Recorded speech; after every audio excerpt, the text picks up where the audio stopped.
The stickier that your client can get in your product using features that you know bring value to that customer, that is the key. That will get you the renewal, that will get you the expansion. They will start to see value and they will become customers for life. If you're going through an outbound motion, you need to supplement any sort of inbound interest with the outbound interest of the SAM or the SOM of the people that you want to sell to. There's no vanity in having a self-serve motion if it is not bringing you potential lifetime value customers or larger customers, or if it is not helping your brand, period. How do you make that decision by going all in, sales-led, firing, PLG motions, or no, keeping them both? What's the right way? So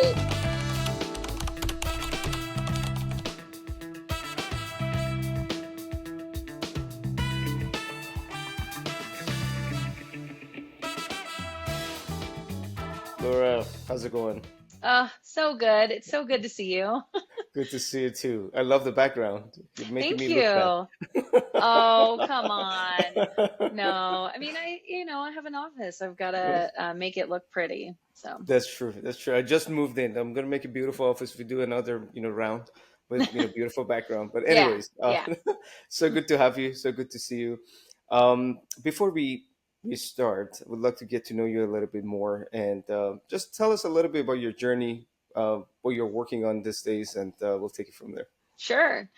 So my journey might not be a unique one, but it is definitely not linear. I stumbled into tech about 15-ish years ago from the service industry. So I had planned a party for my then former employer at Dave & Buster's. So, and he was like, "Hey, I like how you interact with people, and we're looking to bring someone on to help sell." And so I started my career in sales.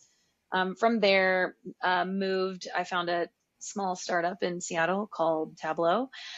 Started sales there, and really, I just needed a job. I had no idea what Tableau could become or did become. And so I spent 9 years at Tableau in sales, went up through leadership,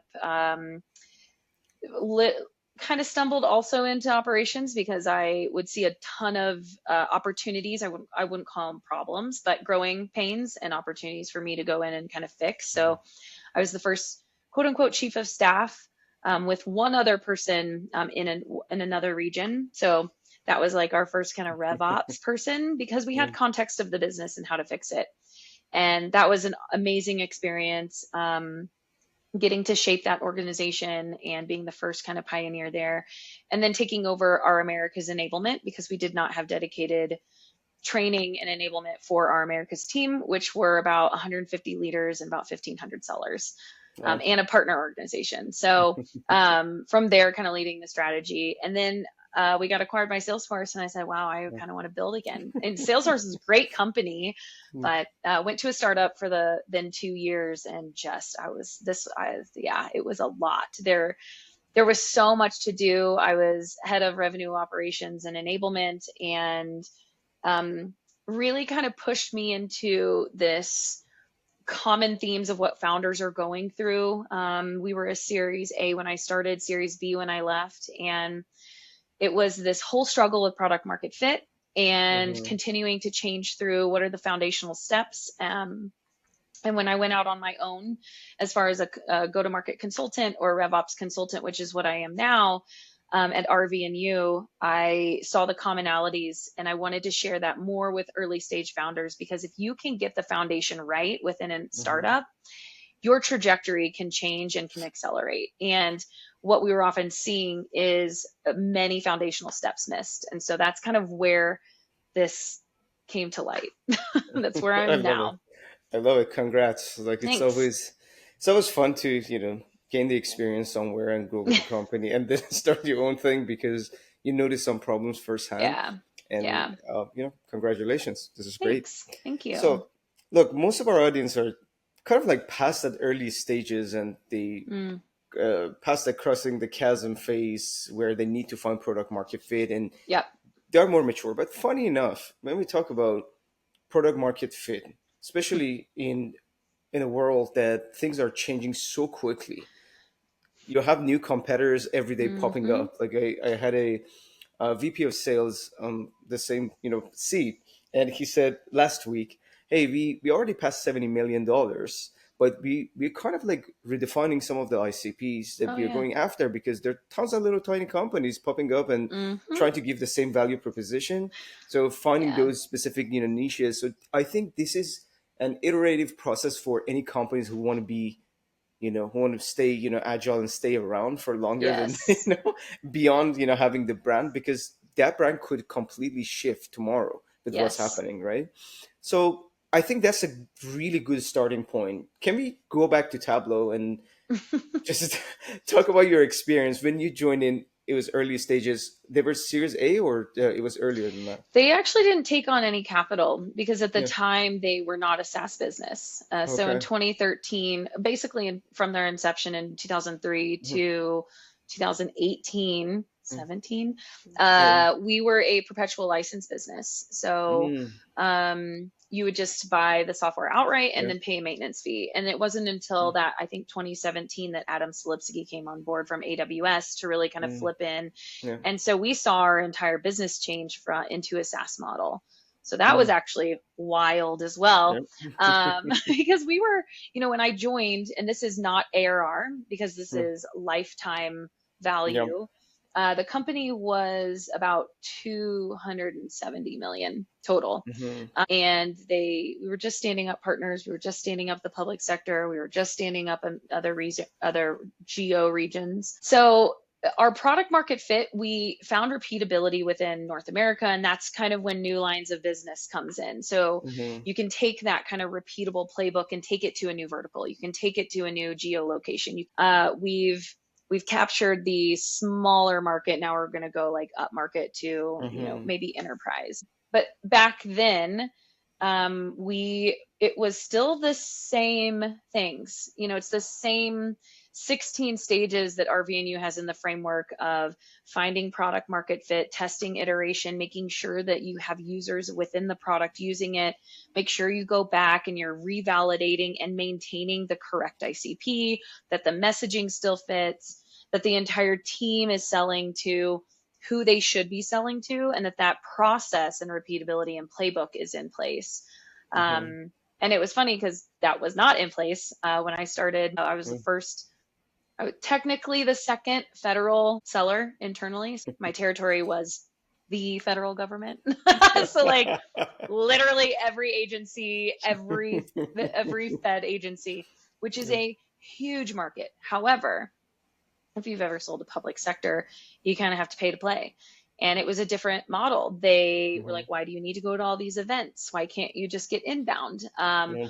Why can't you sell to these agencies? We're building territories and look how big your TAM is. But our SAM or SOM, we didn't have FedRAMP. So that immediately Mm. disqualified a ton of accounts. And so it was through that process and that frustration and the awareness of being on the receiving end of poor operational context, lead routing, territories were being built and quotas were being built on TAM, not SOM. Mhm. It was really hard. And then we would have to go justify budget internally to go push for what we could find as repeatability internally. Um, Mhm.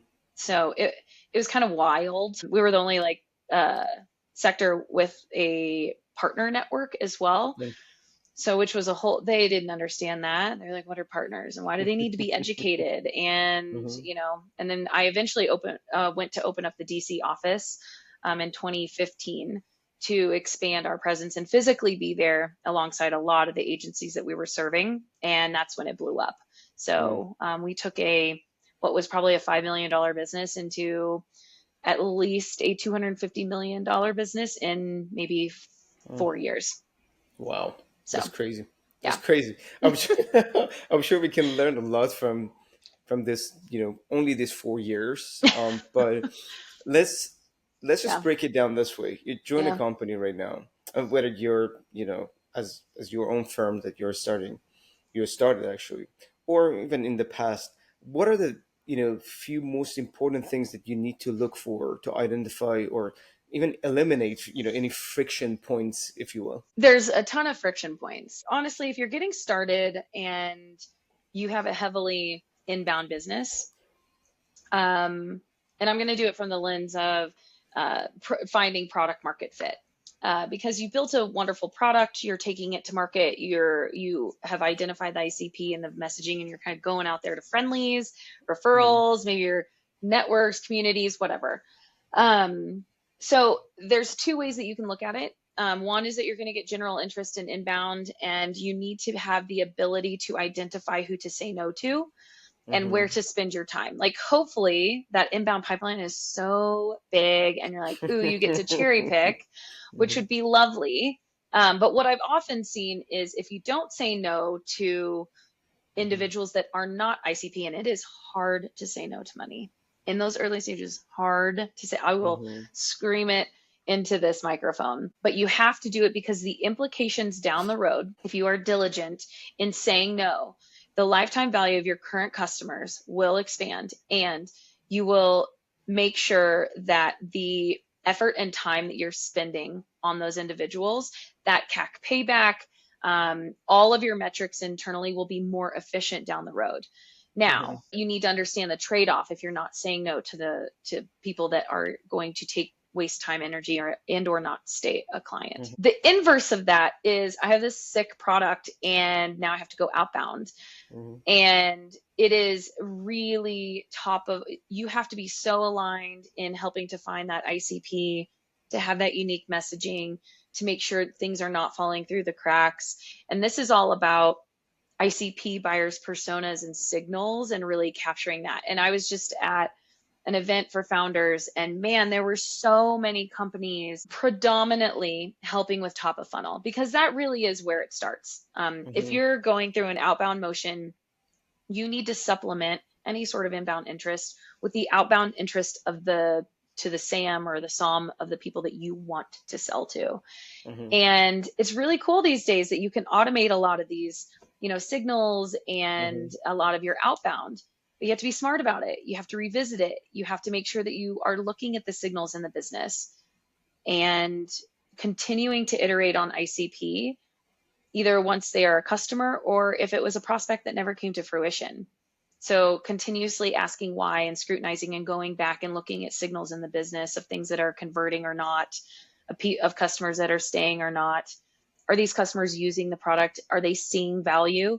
And that kind of cyclical nature will help you get product market fit faster. But once you have product market fit, doesn't mean that you will always have product market fit. So it is the due diligence of the founders and the selling team and product and marketing to continuously challenge if you have product market fit or not. It's very interesting what you're saying, because sometimes you even pass certain ARR and you think you have product market fit. And I've seen this in That's previous, so the companies I work in the past, and you get excited, then we have product market fit. A lot of inbound is coming, but that doesn't necessarily mean, because it could be seasonal. It could be, for some of the things that are happening in the market that absolutely might not be continuous, like during COVID. You see what happened with so many companies, right? Now let's think about this right now.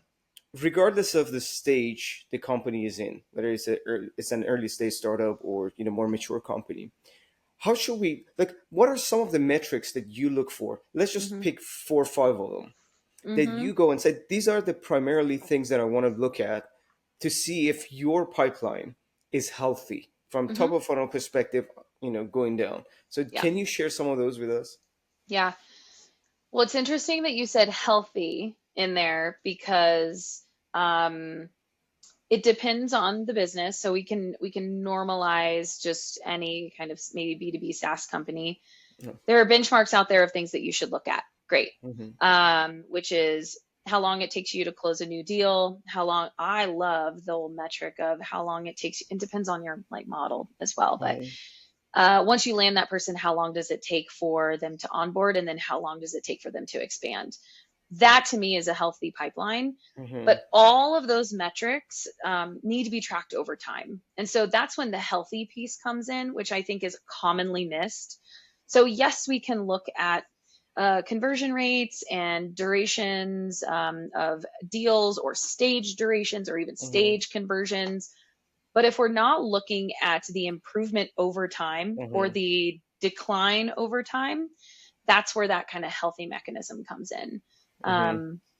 And that's often missed. So most of the time when I'm in an engagement and people are really heavily focused on looking at lagging indicators, it's because they're not taking that kind of continuous monitoring within their business into aspect. And so what I like to do is put in like an operating cadence. So there are certain metrics that you should track weekly or daily, sure daily, but those are just like maybe vanity metrics. I don't know. But like maybe something like unique website visitors, I don't know.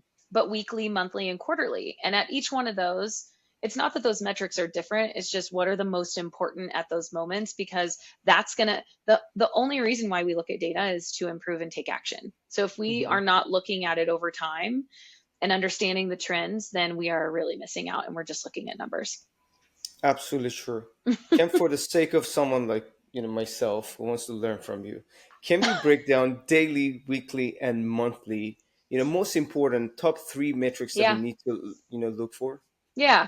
So for me, daily, what I'm thinking through is probably unique website visitors, um, maybe daily active users. If you have a product that's highly sticky within an organization, we'll just call it activity, because I feel like those three, outbound activity onto your website, activity from your sales team, probably daily, and then active users within the product. Now, if we go to weekly, I love to look at pipeline creation.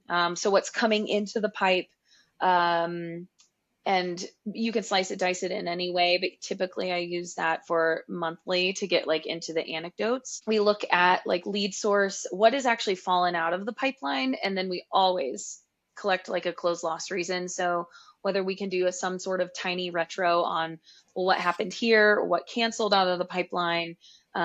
We do like to look at other additional marketing funnel metrics, like a lead source by week, like what was our top performing, potentially maybe an activity metric weekly. If we're not looking at that daily, it just depends on like if you have maybe a more enterprise or really transactional team.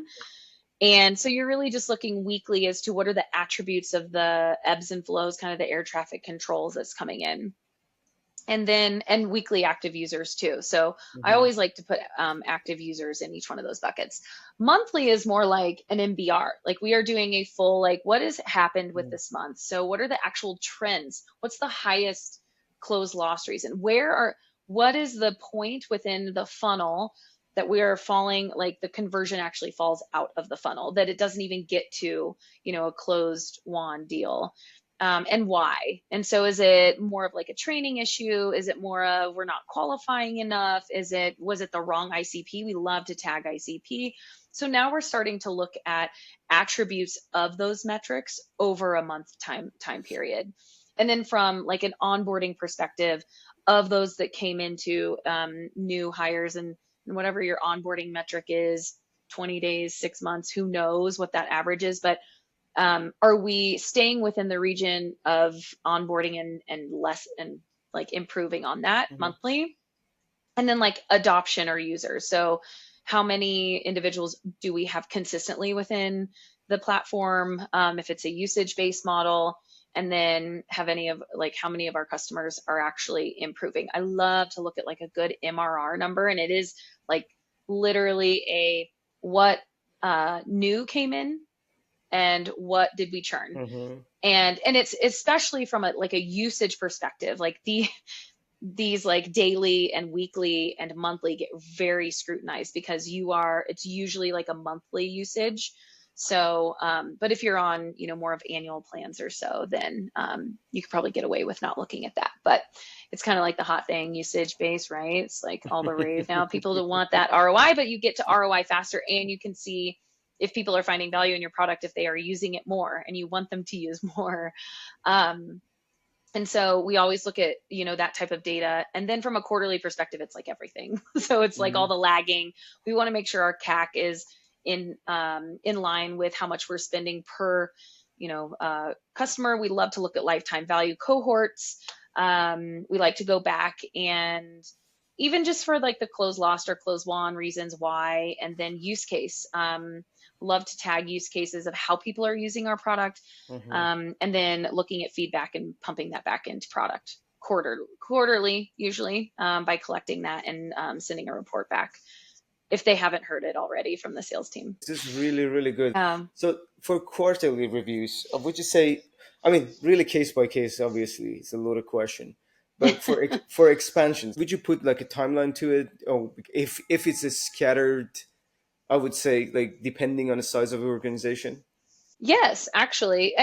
Again, expansion is different based on, are you selling by like the total number of users or the total number of employees in an account? Cool. You can do a backwards math of like account saturation in there. And then you can start to understand, okay, well, we landed, and then depending on your model, do you discover and descend, which is what we would call it at Tableau, where I sell an ELA and now I have to get these people to use it.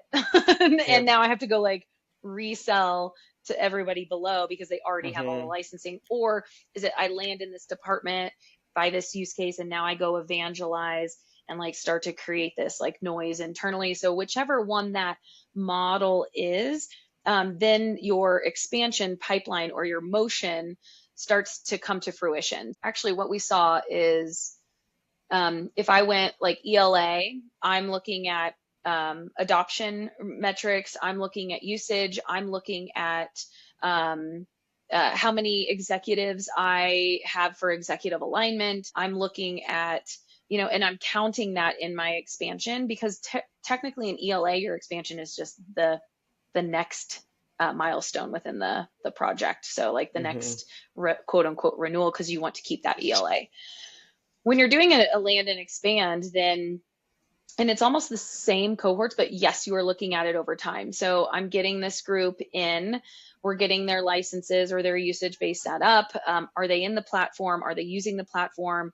What are those timeframes between, permissioning to onboarding, full onboarding to adoption, which is technically a metric where you average how many people are using the right features within your product. That is adoption. And then I always like to do a stakeholder mapping. So we need to make sure that we have like 3 different touch points. It's making sure the champion is still our champion, selling internally for us, asking for referrals. You have to have that technical person that's like the implementation kind of owner, either of your tech internally, could be the same person, or the person that is benefiting the most. So if you're like a learning software or a coaching platform, making sure that there's a technical owner, maybe it's learning, but then also the stakeholder CRO or like sales leaders, and then also the executive that's going to have to sign the light item. And if you don't have that relationship between, so it's stakeholder mapping, it's time frame into each one of those milestones, and then you start to see if there's expansion opportunity, what use case and time frame you can go map out to how you can go take the whole org on. But that's how I look at it. I love it. I love it. Look, I love the fact that you're really giving an amazing breakdown for everything. It's very tactical the way you're approaching this. This is really important. Let me ask you something. You said they're using the right functionalities or features of the platform. Let's talk about that. Like when you say right, what does this mean? So look, your product or anybody's product, depending on how you price it and what they purchase, it could just have a bunch of features. And whether that's behind a feature flag or not, but if it's available to the customer, they should be using that specific feature. So I'll give you an example. At the last company that I worked for that was a product company, we had probably 6 to 7 different features within the product. One was a quizzing function, one was an integration with another company, one was an AI component, but we were not tracking which features they had deployed and or turned on. And what we know, and this is just a general knowledge, the stickier that your client can get in your product using features that bring value to that customer, that is the key. That will get you the renewal, that will get you the expansion. They will start to see value and they will become customers for life. But if they're not using the quizzing function, or that they're not using the AI component, or they're not integrating like all of these amazing app place integrations, like even at Tableau, we were agnostic where your data could come from. And so we would have the menu as soon as you got into the Tableau platform of connect your data. And it was like 75 connections. And we saw that if a customer had 6+ connections, they were more likely to, like 90% more likely to renew and or expand. And so for our CS team or our expansion team, it was really, it's not like we're forcing like you got to get 6, but we could understand the health of our customer and the sentiment if they were a sticky enough customer to be able to renew and find value. And those that were below that's what our CS team focused on, was how can we get you so integrated and this product ubiquitous in your day-to-day that you can't say no to this renewal later. Like it's a no-brainer, because at the end of the day, we should want them to see value, not just we should want them to pay their renewal. Absolutely. Like this is really, really important. And I can feel it. Like early stage startups, like even ourselves, sometimes some of the functionalities that we think that are core and we're so proud of, they're really can be used and leveraged in certain period of time. I'll give you an example. We do role plays, for example. Yeah. We see during onboarding and ramp time, it gets massive usage. But then later we noticed, like when the product was early, the usage dropped massively because everybody thinks, like all the sellers think that, oh, we arrived. User is user. They define what they want to use and how they want to use it, right? Yeah. We can only influence through gamification or emails or one-on-one even conversations so much, right? And that's not product market fit, that you turn to a good consultancy firm. So what we try to understand was, what can we do to get the end user pay attention to the core functionality, which is actually productive. Now we've been niching down to see where we land. But I completely feel what you're saying. So it's very, very important. Do you believe your reps burn leads practicing on client calls? When it comes to giving them one-on-one coaching sessions, just don't have the bandwidth, so you get rid of them altogether? Or maybe you notice that your team spends a lot of time on non-revenue tasks like taking notes, updating CRM, or drafting emails. These are the exact challenges we solve for other revenue leaders like yourself. With Sell Me the Spend AI Coach, you can offer your reps role-play sessions at scale while automating one-on-one coaching sessions based on your best practices and methodology. Also, AI will take care of all their non-revenue tasks, like note-taking, CRM updates, draft the email for them, so they can focus on constant improvement while you're focusing on one thing and one thing only: revenue growth. If you're interested in learning more about the clients we are working with or use cases that might be beneficial to you, check us out at sellmethespend.ai. The paying attention and making sure that the right people are using the right features and that they're continuously using the features. Those are really the 3 keys of our pillars of proving usage and value. Those 2, if you can nail that, then you're more than likely to, I'm not saying have the customer value or ROI land in your lap, but it's a nicer bridge to cross when you're talking with your customer about the value that your product is bringing to their organization, because they are using the product and they're using the right features. Now that we talk about expansion, I want to ask you a question. So you get into a company, your value proposition, how to get in. Okay, just imagine if it's land and expand or whatever we call it. You have certain accounts that you're closely working on. These are the most strategic accounts you have, right? And now you're looking at different groups of people that you're serving. So for example, we sell to sales organizations. We got to, sales orgs, and then maybe we expand to CS, because naturally, again, CS kind of like look at sales and this and, natural progression of this product. But then you look at, HR teams and recruitment teams, right?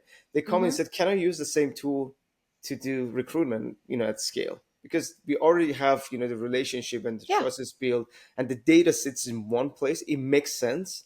But for us as a business, we tried recently just to take a step back, said, look, right now HR is getting involved. we see other teams, like some of the QA team is leveraging the tool, which is great. Like these are all great signals that they needed, and it Right. makes your product stickier, and hopefully they don't churn, right? Right. Yeah. Because multiple people are getting value from it. But Yes. at the same time, we don't want to get distracted because we're still, early. So what would you suggest in that situation when the demand is there, you don't have strong convictions that you can actually, expand at scale, and you have Yeah. only certain accounts using? It's two things come to mind. One is can your current product currently fit the needs to suffice for Hmm. this? And if it is a yes, then a no-brainer, like go do it. But with the caveat of do it and start small. Like honestly, Yeah. don't then start to go build an outbound strategy on that. Let's go back to the from idea market fit to product market fit, start with those and use them as design clients and say, hey, Hmm. listen, Yeah. and you negotiate in the contract with them. Say, hey, maybe, this was technically built for, sales and CS teams. Love that you want to use this. Could you be a design partner for us now that we're opening up functionality to different functions of the business and Hmm. help either give us feedback? It's almost like a paid alpha Yeah. or a pilot, Yeah. but it's a customer that already has gone through procurement, has Yeah. already bought you, has already trust. So I think those are the best playgrounds Yeah. to iterate with customers. Now, that has to be contractual, and like you need to make sure that that is something that both parties are agreeing to. The second piece is if your product is not there yet, you have to be okay saying no to one of those markets. And so it sounds to me that that would potentially be more of an enterprise like play, or you are Yeah. saturating more of the account, so your ASP or the lifetime value of this customer is going to go up. Hmm. Now, if this is a way that you want to go, then naturally your ICP is going to be organizations that have these different functions and that have Hmm. ample enough room to sell Yep. into, so that instead of going many at scale, you're like a few and a lot. Yep. Yep. And it's a decision that you need to make based on, I would say, product readiness, sales readiness for like your own team to be able to have those conversations. And then can you kind of bridge that gap over? If you can serve both markets and that feeds into the other one, but it sounds like if you have a smaller market that you're kind of tapping out at, then you need to make a decision between the two, or go raise capital and do both, or there, but your focus in these early stages should be, there needs to be a major and a minor, and that's it. Hmm. And then be very cautious about having a minor, because that will dilute your focus into the major. I would make a decision of which one to focus on, because that's where your effort, your marketing, your website Hmm. needs to talk to them.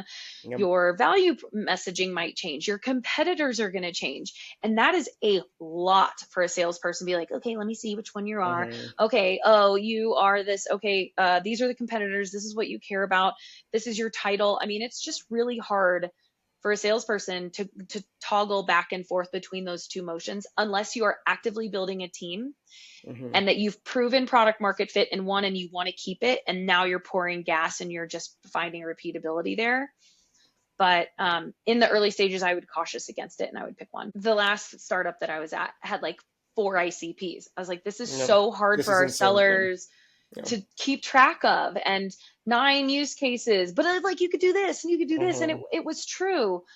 But then people were confused coming into the website. What are you? Like, are Hmm. you a this solution? Are you this? Do you like, who are your actual competitors? Yeah. And then outbound, we were trying to go and find these people, and we'd have to go find 8 people. it Mm. was just Yeah. it was just really hard, and is a lot of energy wasted. But if you can focus that team in that motion and try to prove it, I think that, and you're seeing signal and your product is ready, I say you try to go for it, because that lifetime value of that customer is going, I mean, Hmm. it's less effort. Your CAC is going to like majorly go down, which is amazing. Yeah. And and then you can go from there. Maybe you can self-serve the rest of them. I don't know. No, this is very, very relevant. And to your point, not only you confuse your sellers, you confuse people, and your marketing costs will jump Oh my massively. And you gosh. might not even be able to send a message because I do everything. Like, okay, that's great. Yeah. Yeah. Good for you. Yeah. Because, like, are you targeting a CRO? Are you targeting now an HR person? Yeah, Are you targeting CFO?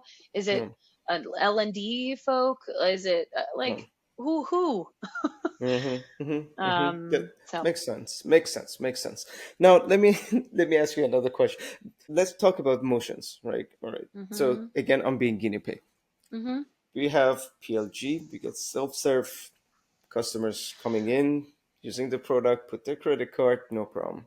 Then you have larger organizations that is completely self-serve. Sometimes even we give sort of consultancy on top of it too, some Mm-hmm. service too, and we're kind of like in this road right now. We want to make this decision that hey, we see that land and expand works. We see that larger organizations give us amazing referral. We Uh-huh. see in terms of like again MRR and ARR, it makes sense. The usage Mm-hmm. is stronger, but at the same time, our PLG is working autopilot with almost no effort. So it's Yeah. not that like we get a lot, but and the distraction is not much. To be honest, we get a few tickets here and there, and product is solid enough that people come and use it, on their own. Some Yeah. people, again, less tech savvy, might not get, much benefits in churn, and that's fine. Again, we know with PLG, like you expect higher churn than Yeah. a annual agreement. But at the same time, like being very lean, being very agile and Mm-hmm. small and all that stuff, we want to have focus. How do you Yeah. make that decision by going all in, sales led, firing, PLG motions, or no, Yeah. keeping them both? What's the right way? So I have two clients experiencing this right now. One way more startup. Yeah, The other one, maybe Series B slash yeah, C. Um, and I like to think of it as like the Panda Doc model. If we were just like to pick a mm-hmm, company that I feel like is a very like you can put your credit card in, yeah, anyone can use it. I can be a yeah, B2C, I could be a sure, B2B. The roadblocks that I've seen to where there's pivotal decisions that need to be made is once the self-serve or the PLG motion is not on autopilot. And this mm-hmm, is continuously watching like yeah, credit card signups, like whether that's weekly or daily, average ASP, and you're looking at lifetime value and cool, like maybe it's a 93 retention, maybe it's 86, but yeah, like you're doing nothing there. yeah, But one is being aware of the operating costs that it is yeah, taking your company to operate that specific business and mm-hmm, mapping that back to its current state. And typically operating costs, it could, like just from a product perspective, like is it in-app queues? Is it cloud storage? yeah, Is it any of those like yeah, things? Um, what is the total cost per each one of those transactions? And if you mm-hmm, start to see that decline, or if it stays fine and like there's a margin in there that you can live yeah, with, great. But at some point, there will be tickets or churn or a desire to like grow that. And mm-hmm, that is when you need to make a decision if you want to continue to feed that model. mm-hmm, I would only feed it if it is going to feed a brand or if it is going to feed your funnel. And that is it. mm-hmm, There's no vanity in having a self-serve motion. It is if it is not bringing you potential lifetime value customers or larger customers, or if it is not helping your brand, period. mm-hmm. And you have to be cognizant of what that PLG motion actually is. So this is really, really interesting. So you said brand or potential lifetime value of a larger organization. If none, it does exist, but you still get some MRR from it with Yeah. almost no effort. Would you Mm-hmm. fire it or keep it? I would keep it. I would keep Keep it, it, but but you I'm don't but invest I'm on it, not right? investing in it. No. Okay. And I Okay. am explicit with or I am shaving it down to where it Yeah. is becoming truly self-serve, because sometimes at the Yeah. beginning, like that self-serve is a little heroics, you're Yeah. like kind of doing stuff on the back Yeah. end. But I would be very explicit with the self-serve community that you have, Yeah. that like this is the product that it is, this is what you get, and this is all that you're gonna get. But Yeah. like, thank you. for being a Yeah. customer, and maybe that's all that they need. Now, if Yeah. they start to want more, that's where you have to make the decision. And that's where you do an analysis on the TAM or SAM or SOM within that. And I can guarantee you that the TAM within that small business is not going to be the TAM that you can see Exactly. and where Yeah. you need to invest. However, sometimes those go together. So I have a current client that has a self-serve business, can be B2C, also B2B, small B2Bs, but also very large. And they are seeing individuals from larger Yep. organizations start to kind of self-serve, and that maybe that's how people want to buy. I mean, it is a, Mm-hmm. it's a platform that you can even start personal, like, Yeah. yay me, I download this on here. Okay, now Mm-hmm. I'm a avid user. Brand, we talk about brand. Now Yep. I go to my work and I'm like, ooh, oh, I'm this role. I know of, I use this on my computer. I wonder if they can support me from, or my company from an enterprise perspective. Mm-hmm. So that is where those two can come together, and that's where sales led will take over. And I think Mm-hmm. that with all of this top of funnel signals, ICP, the go to market engineer should be able to pluck those out as PQLs Mm-hmm. and hand pick those over to a sales motion, regardless if that person signed up for a sales motion. They are Yeah. the right ICP for the new sales motion, and they're going to Mm-hmm. go, like, the sales team should go attack that. So that's where that kind of bleeds into there. So if you're not getting that general interest from your self-serve, then I would not invest in it at all. Mm, very, very cool. So, last question, a follow-up question actually to this. Can we put a percentage and generalize? I know it's really case by case. It's really difficult to say, hey, this is the number. But can we put a percentage about, the value of the customers or the value you're getting from your PLG Yes. motion? When you say value, that's total, like what percentage of your ARR should be from that? Absolutely, yes. It's funny enough, each organization that I'm working for, it's 50-50 right now. Mm-hmm. And what we've been monitoring over the last, oh, I don't know. I mean, and that's ARR, which is funny. I mean, one of Yeah, my organizations has 9,000 customers. yeah, Like maybe 8,000 of those are self-serve and the rest are sales led. yeah, But so when you look at a unique customer base, totally different. But the yeah. ARR is actually like very similar. But the Mm-hmm. sales motion is now leading because they're investing in that motion, and that Yeah. ARR will eventually go up. They are landing bigger deals. They are so like you will naturally see that go up. Now, while that self-serve motion is very predictable, now that they've seen, like we can look and like forecast that thing within a Yeah. couple percentage points, Mm-hmm. really, and like crazy unpredictability on the sales side. Mm-hmm. Yeah. Yeah. Of like where it's going to come from. It's always just like very nerve wracking because it's a new motion. But from an ARR perspective, 50-50 is, I feel like, where you like start to think about that change. I would say moving forward gradually, it'll probably be more of like a 70-30 sales to self-serve, Mm-hmm. with that 30 just being the long tail of, and From the then, PLG side, right? mhm, yeah, or Okay. less. Look, I want to continue this conversation for many more hours, but I think we I got to know, wrap right? it up. So you're good at what you do. That's why you're Oh, on the show. So yeah, but again, I well, appreciate you thank joining me you. today. Yeah. If someone wants to reach out and go deeper into their RevOps problems and challenges, or Yeah. just get you on the show or anything else, can they and how? Yeah. Typically, I'm hanging out on LinkedIn, so you can find me. You can slide into the DMs. I'm trying to, post more. We have a ton of things coming up. And then also, our website is rvnu.co. And we do have a free assessment that we just launched, and it is totally free. It takes about 20 minutes, but it will help you if you are a founder or a C level within that early stage startup, or if you've seen growth stagnate and you Hmm. want to kind of diagnose why. It will be about a 70 question assessment that will actually spit out a $20 million roadmap. And that roadmap is based on your personalized answers. It will score you into our framework and then give you next steps on what to work on to pay down your go-to-market debt. And that's completely free. It goes along, it's our first step at democratizing what we think is go-to-market expertise to more founders and helping them, survive past the 10% rate that is currently their survival Amazing. rate. There you go, guys. You get some nice value add dropped at the end. Yeah. So, awesome. All right. Great chatting with you guys. Yes. Hope you enjoyed it, and until next time. Bye for now. Thank you.